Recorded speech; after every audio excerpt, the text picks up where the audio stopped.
Sinigang, ulo ng isda, sariwang sariwa, isdang bato, ano? Sinigang sa kalamansi, lutong bahay recipe.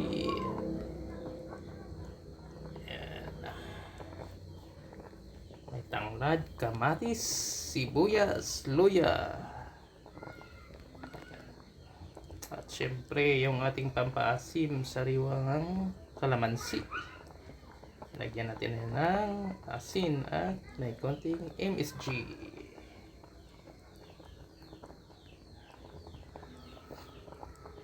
Sinigang sa kalamansi.